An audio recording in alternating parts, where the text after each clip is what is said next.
Boys and girls, I first just need to say, you guys are sounding so good in your singing. I'm very proud of you. Singing can be one of those things that's very scary. Why? Because you might sing and then, your voice does something weird. And you sound weird. And then the person next to you looks over, and then it can be embarrassing, right? It's a lot easier to stay quiet. It's a lot easier to say, huh. In fact, a lot of adults do that. So for your courage, boys and girls, for those of you who are singing, who are praising the Lord with your voice, that's a really beautiful way to pray together, and it's a great skill to have as you're growing up. In fact, there's a homily embedded in singing. Right now, you and I are doing singing that's called a melody. We all sing the same thing together. And that kind of singing is actually hard, because for all of us to be singing the same note, that's hard. Because sometimes we might be a little bit off. We have to concentrate on what's the note. We have to concentrate on using our voice. We have to concentrate on listening. It's a great communal exercise. In fact, we're going to try it real quick. I'm going to give you a note, and then I'm going to come to your section, and I want you to hum the note back to me, okay?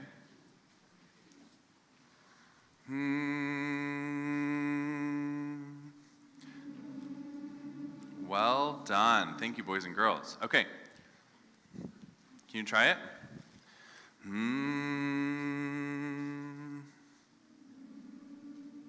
Nice.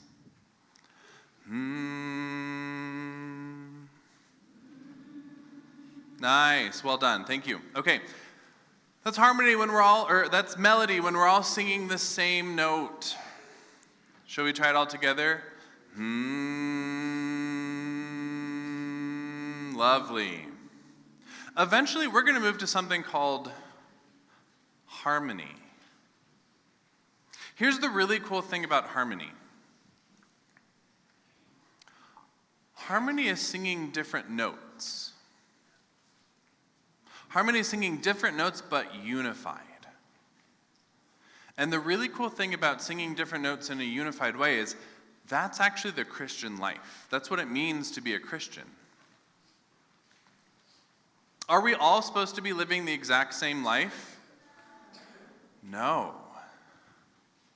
We're actually supposed to be living our own unique lives, but in unity with one another, in harmony with God. Now, can you just sing any two notes and it sounds great?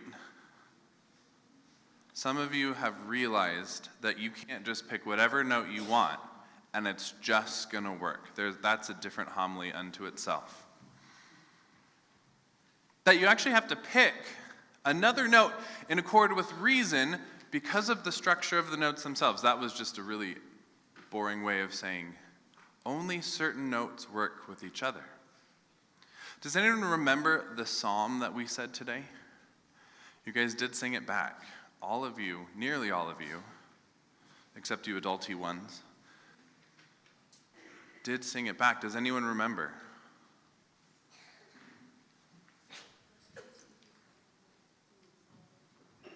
Great. Blessed is the one who follows the law of the Lord.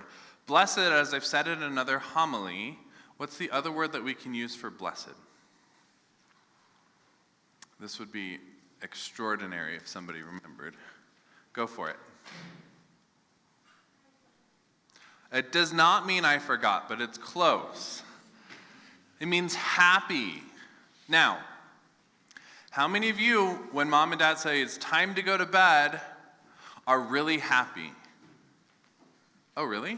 Wow, some of you are lying, and some of you are introverts.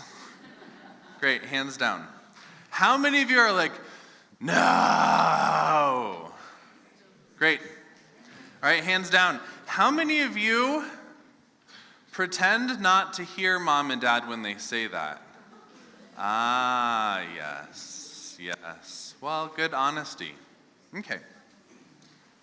We have laws as a part of our life to keep us acting in harmony with mom and dad. How many of you, your mom and dad goes to bed at the same time you do? Yeah, I don't think so. They have to make sure the house is locked up. They have to make sure everything is cleaned.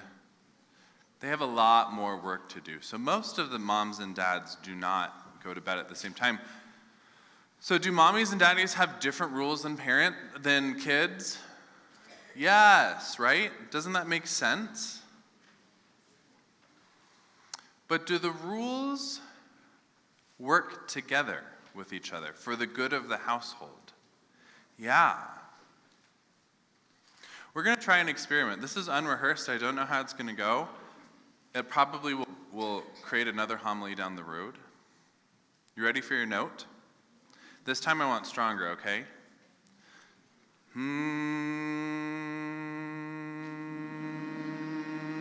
Hold that note in your head. Great. Thank you. We're going to come back to that.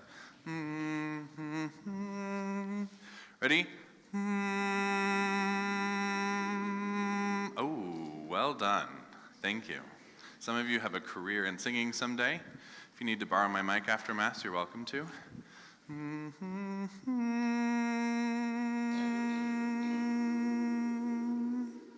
Great. You ready?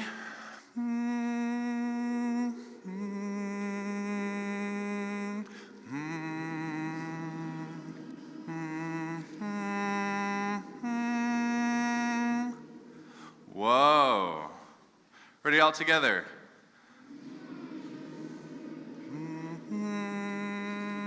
Very nice. Thank you. That's kind of our first taste of harmony. Unless, have you worked on it yet? Well done. So we are on our way. That's our first taste of harmony in this building, which is great. Okay. The beauty of harmony is we're not all singing the same note. And the beauty of harmony is it fits together. In fact, the reason this is like the Christian life is, does God want all of us to be the exact same? No, what he wants is unity. Go ahead and say after me, unity. Unity means united together, but does that mean all the same? No, all the same is uniformity. Uniformity, where we all look exactly the same. Now, the reason God doesn't want that is because God made each of you individually. God made you in a particular way.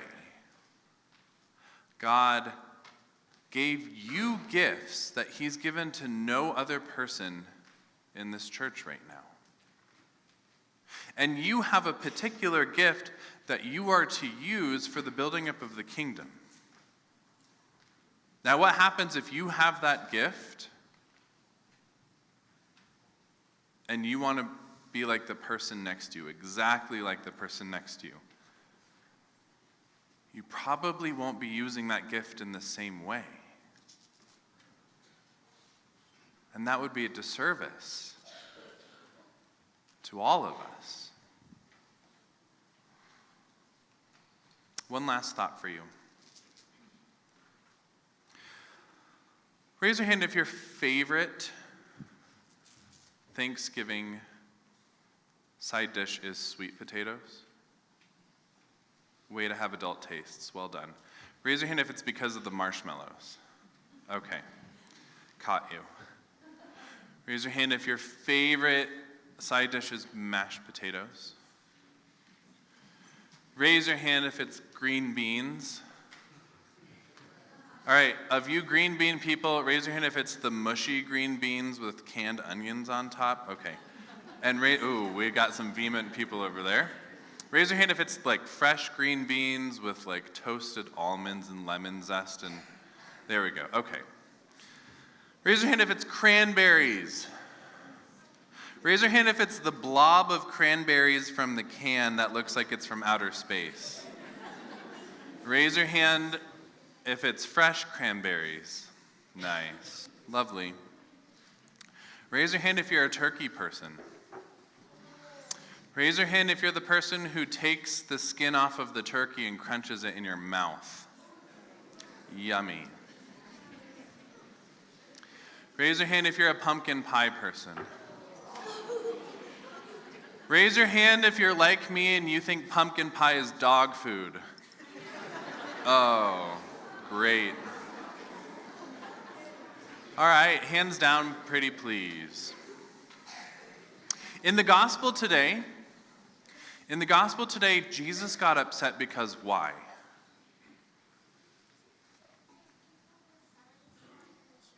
Great, people were selling stuff in the church. Now, has anyone ever been to a church with a gift shop? Yeah. Has anyone ever been to St. Thomas More? They have a gift shop right outside the church. Okay.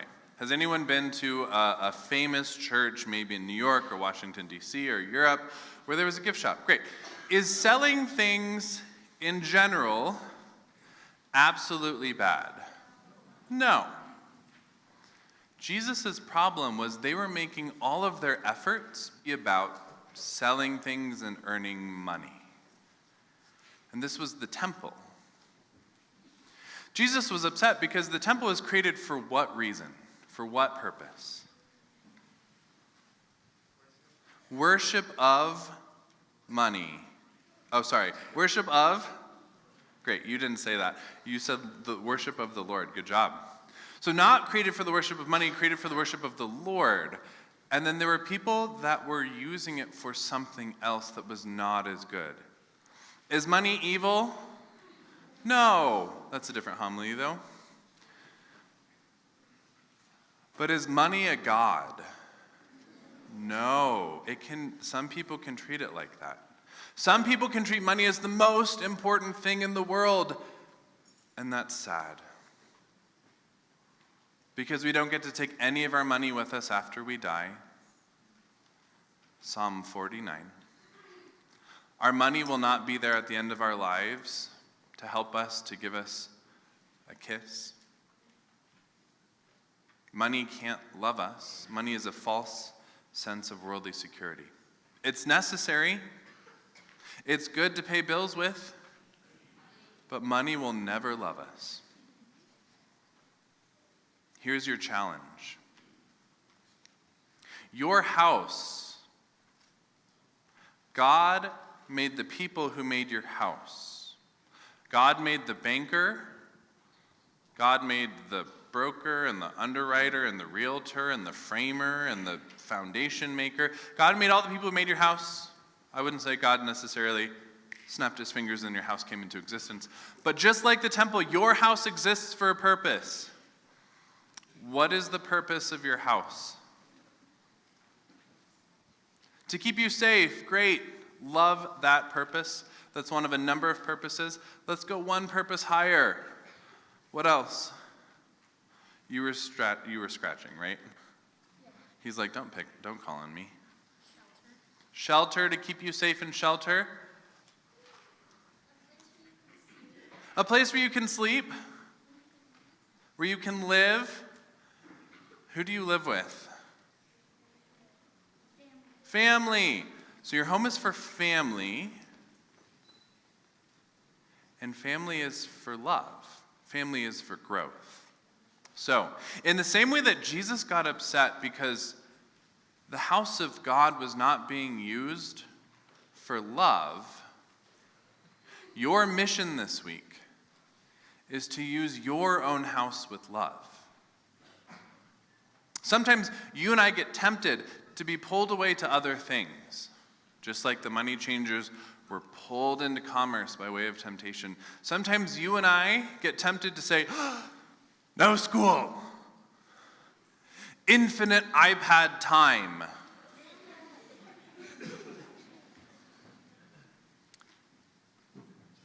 But is that what your home was made for?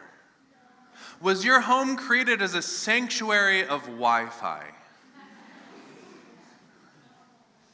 some of you are tempted to believe it is. And that's silly. Your home was created for love, to be with your family. So when you have that moment where mom and dad call you down, call you away from the iPad, call you to help out with chores, maybe even make you set the table, may your response be the purpose of your house, which is love. May you treat your house as a house of love, which is the way God intended it. Praised be Jesus Christ, now and forever. Amen. Boys and girls, I want you to pay attention to one more thing this upcoming Thanksgiving. Whoever's cooking your Thanksgiving, I want you to pay attention to when they start cooking. Most of the time they start cooking in the a.m., around brunch time. So you and I sometimes think of Thanksgiving as the 1 hour, maybe the 1.5 hour meal. That's at 3, 4, 5, 6 p.m. And sometimes we forget that somebody else sacrificed a lot of hours. There was somebody who was willing to take on the sacrifice, and their amount of cooking took on 2 to 3 times the amount of time for eating. That's everywhere. Whenever you and I have something good, a well put together classroom, a great lesson plan, a safe hall, an organized program through the day, that's because somebody was doing work that most of the time goes unnoticed. When you and I come here to the altar to offer the sacrifice of Christ, we can also offer thanksgiving. The word for thanksgiving, eucharistein. What word does that sound like? Eucharist. Literally, Eucharist means thanksgiving. So next time you go to Mass on your own or with your family, you can offer thanksgiving for those who sacrifice many things for you. The Lord be with you. May Almighty God bless you, the Father, and the Son, and the Holy Spirit. Go in peace, glorifying the Lord by your life. Thanks be to God. Saint Michael the Archangel, defend us in battle. Be our protection against the wickedness and the snares of the devil. May God rebuke him, we humbly pray. And do thou, O Prince of the heavenly host, by the power of God, thrust into hell Satan and all the evil spirits who prowl about the world seeking the ruin of souls. Amen.